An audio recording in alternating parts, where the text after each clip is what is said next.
Y'all, it's Kim. So, I guess y'all probably know this, but if you didn't, Nancy Pelosi, she's been a fixture in politics for many, many years, obviously. I think she grew up in, this is according to her Wikipedia page, Baltimore. Her dad was also in politics. I think he was like a mayor and like a House of Representatives member and all kinds of stuff.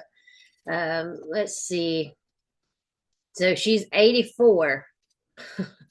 And I think I saw something the other day where it talked about she was trying to run for re-election, but I couldn't find it, so maybe it was wrong.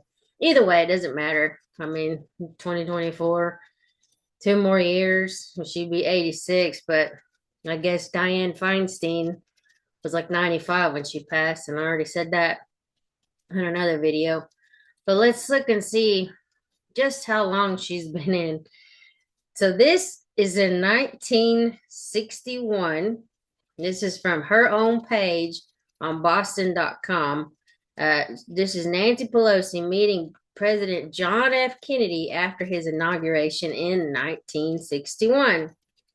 This is from her page.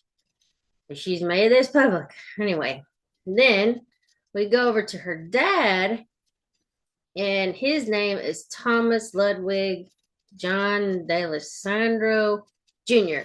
He was an American politician who served as the 41st mayor of Baltimore from 1947 to 1959 and a member of the Democrat Party. He also represented Maryland's 3rd Congressional District in the United States House of Representatives. So she's been around politics forever and ever and ever. And then there's a guy, and y'all probably know him. His name was Michael Francis. He was a former mobster. And this is what he had to say about Nancy Pelosi's dad. Let me see. No question about it, 100%. There's no, I mean, the evidence is strong there. That's how he stayed in office, became the mayor, the whole bit. I mean, those his connections. So Pelosi was around Nancy at that time, and she learned from that. She grew up in it. She lived that part of it. And you can see it in her mannerisms and the way she acts. And look, Nancy Pelosi has made hundreds of millions of dollars by insider trading. Something that you or I, we go to jail for, and everybody else. She squashed bills that Congress tried to put forward to stop insider trading among Congress and the family. She's the one that squashed it. Because she made hundreds of millions of dollars. She made her husband wealthy, and of course, in 2020 or 2022, their trades beat the S&P by 15%, making them the most brilliant traders, stock traders in the country, maybe in the world. Now, is that luck? Of course. And Pelosi's father was mopped up in Boston, no question about it, 100%. So that's what he had to say about it. And then I don't know if y'all have seen his page, but it's Michael Francis. He also has a book, and it's really good, and it talks about how our republic became a mob racket. It's basically comparing how the mob does business versus how the United States government does business, and it's almost the same thing: shakedowns, lobbyists, and your vote gets passed if you pay me this amount of money, or I'll lobby for you if you vote this way and that way. Anyway, it's so corrupt. But he also goes into The Prince by Machiavelli. So anyway, you'll need to just read some of this stuff. I have so many books on my Kindle. Let's see. Now, as far as this mob tactics, it's almost like kind of what Nancy Pelosi even bragged about when she got rid of Joe Biden. But let's see what she had to say. Now, who is this? The Hill, maybe? Yeah. It's in her own words where she's bragging about getting rid of Joe Biden just so they can win. But let's see.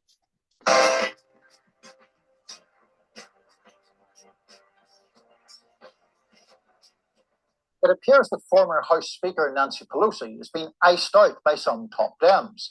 On the podcast Politics Weekly America, Pelosi said some of President Biden's allies haven't forgiven her for orchestrating the effort, some call it a silent coup, that pushed him to drop out of the race. Let's listen.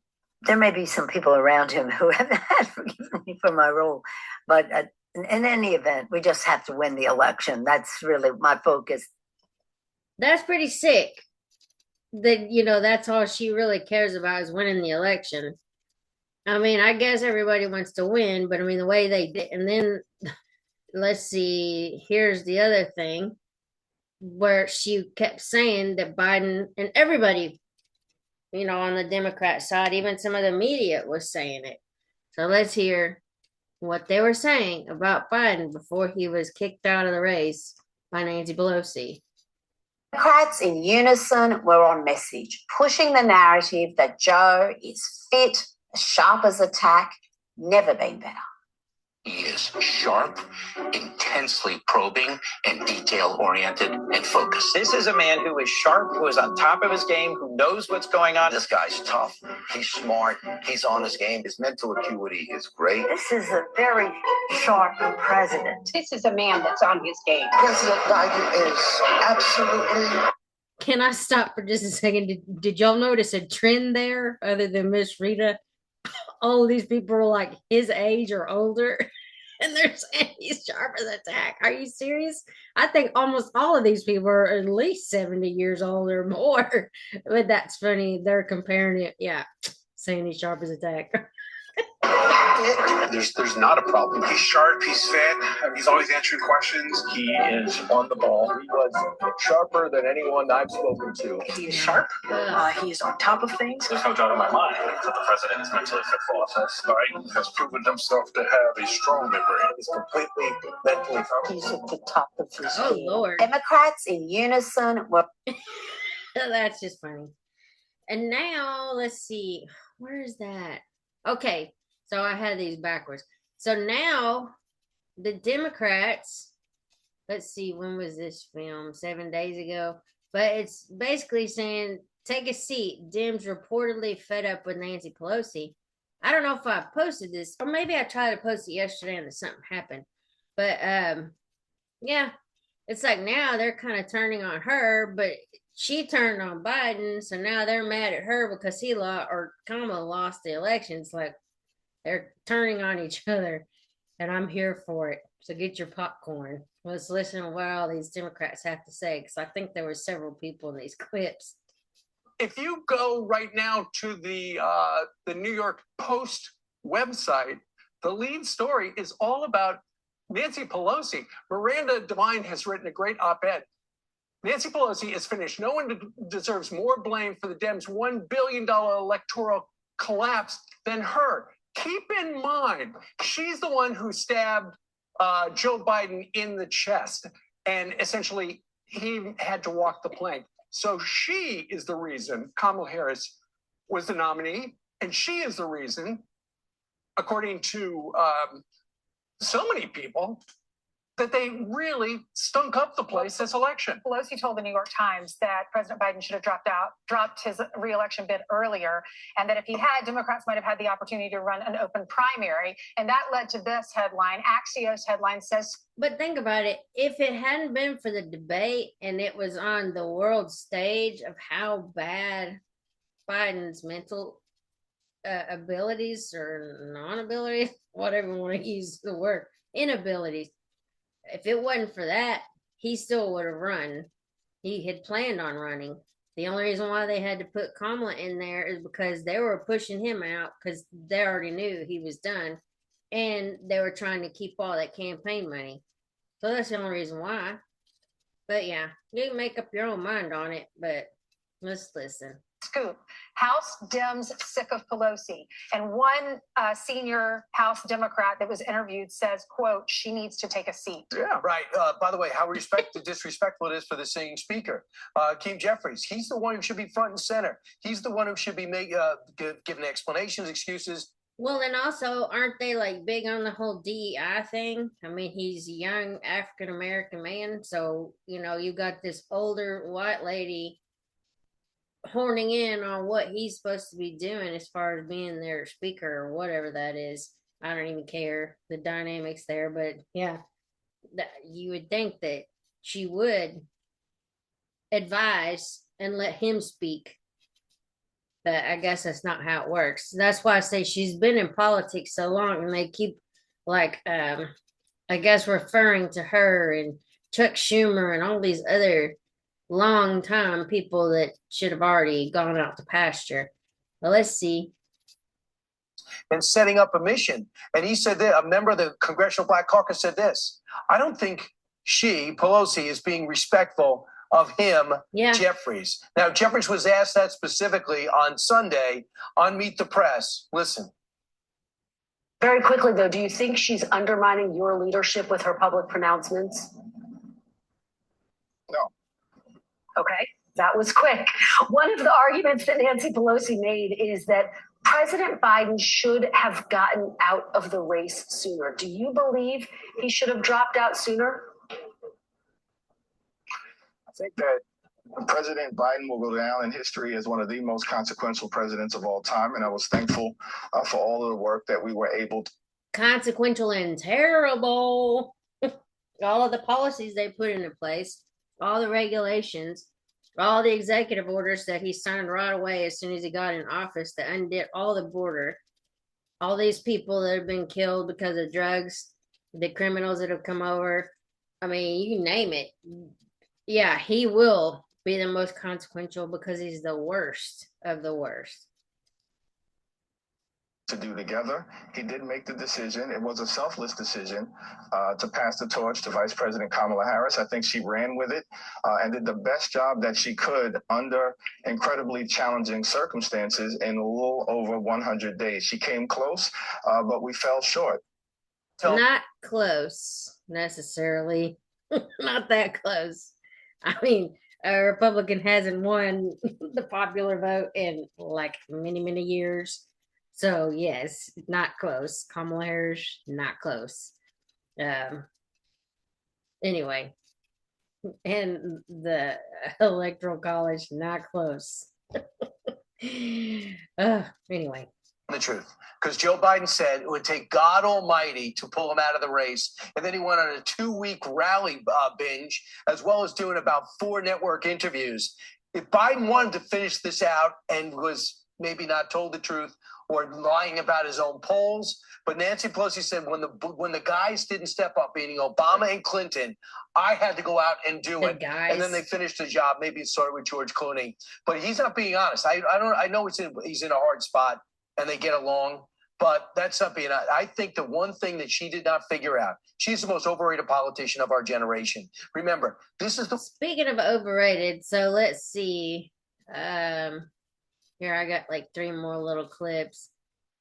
Just let's go back to this one. This was the State of the Union with Donald Trump. I mean, this is horrible, and I've never seen this before in my life. But let's see. I don't think this is very long. That's like 34 seconds. So it says Nancy Pelosi rips up State of the Union speech after Donald Trump snubs a handshake. This lady is 80-something years old, even at this time. And, well, 7 years, so she was 70-something. Old enough to know better. And she's that petty. But I don't know if y'all remember this or you saw it. But all of the, I think Democrats were in white suits or white clothes like what she's wearing.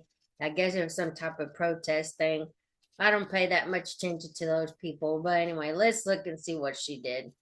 So this is just the type of politician you're dealing with. Let's watch.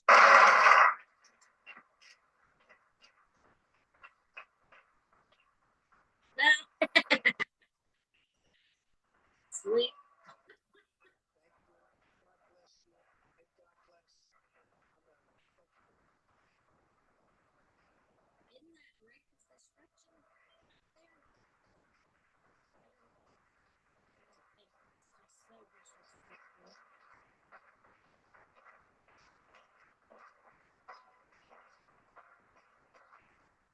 But that's the type of person you're dealing with.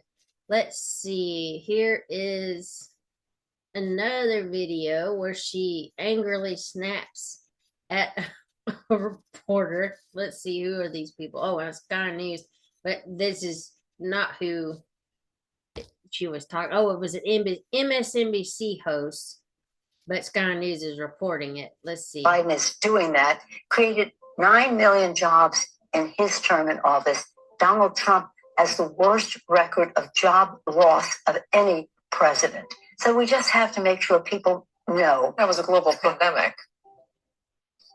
He had the worst record of any president. We've had other concerns in our country. If you want to be an apologist for Donald Trump, that may be your role, but it ain't mine. And I don't think that anybody can accuse me of that.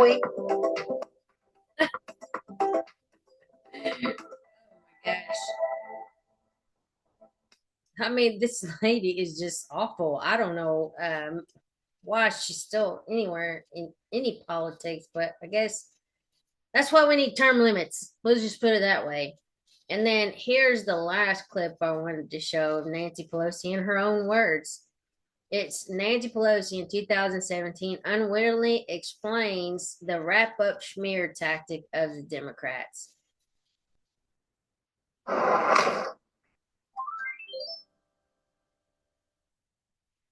And it's a diversionary tactic. It's a self-fulfilling prophecy. You demonize, and then we call it the wrap-up smear. If you want to talk politics, call it the wrap-up smear. You smear somebody with falsehoods and all the rest, and then you merchandise it.